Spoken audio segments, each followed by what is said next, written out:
Tēnā koutou katoa. Yep, we've definitely got people without beds as well at Foster's. A little bit about Foster's, established 1973, building schools, lots of schools around the Waikato. I noticed Marcus is speaking later when we built his school at Endeavour Ave when we got into it.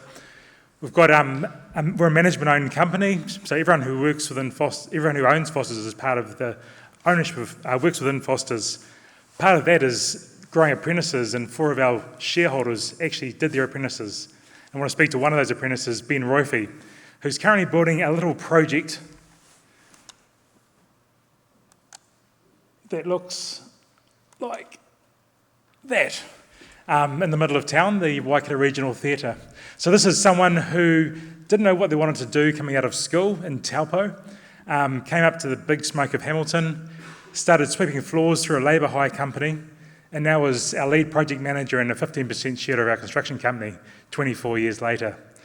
This is the opportunities that construction can provide.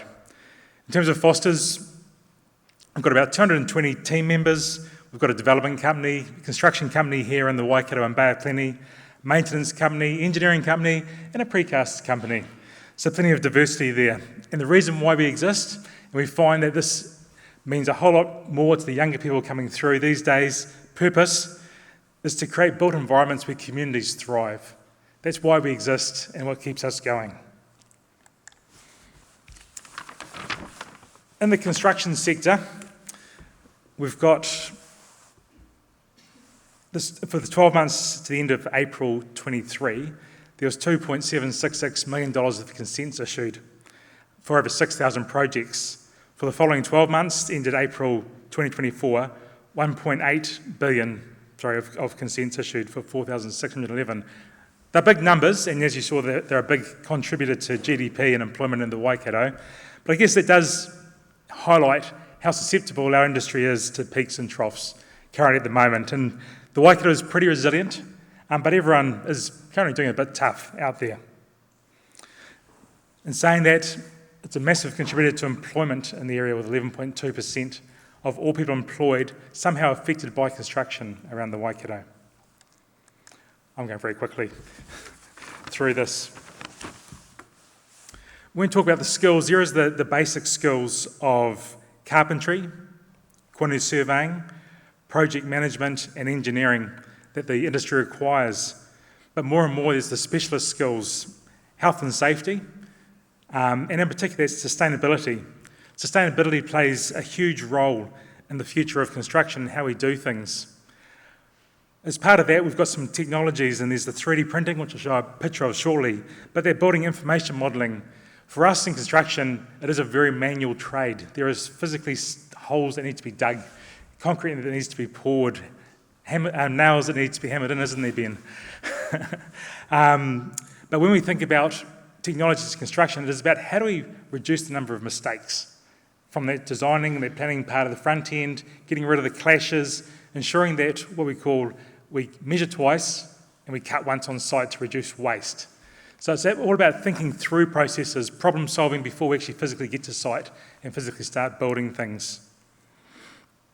We do find the very best site managers, project managers, the people on our BIM team, our building information modelling team, are the ones who have done carpentry apprenticeships, who know how to build, who know how to engage with the team on site.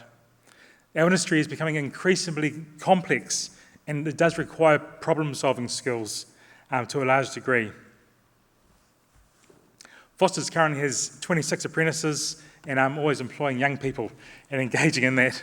And that's been pretty consistent throughout. I've been at Foster's 21 years, and we've always had a strong number of apprentices in there. A couple of pictures on the way through. 3D concrete printing, we've got a company, Co-Rocks, in Hamilton here, who does 3D concrete printing, just a different way of delivering things. The person who runs it used to be a project manager for Foster's, so very innovative, a lot of investment in the technology. The building information modelling, CAD-based, again, getting all the disciplines together to compare models, to identify clashes, is trying to do things smarter. Also thinking about the whole of life of construction, not just about the construction process, but how this building's going to be used in the future. And the last one here is the whole off-site manufacturing. Rather than trying to work in the wind and the rain on site, trying to do all sorts of things, how can we manufacture componentry off-site in a controlled environment and take it on-site? The students that we need coming through need to have some of these skills. Mathematics and physics, obviously. Communication is mission critical. Communicating between different types of people, between professionals, between subcontractors and suppliers. They need to be able to negotiate their own staff as well as consultants and suppliers and clients. Project and time management, teamwork and leadership and problem solving.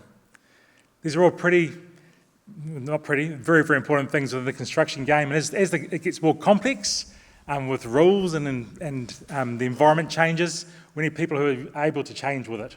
So thanks very much. Construction's great.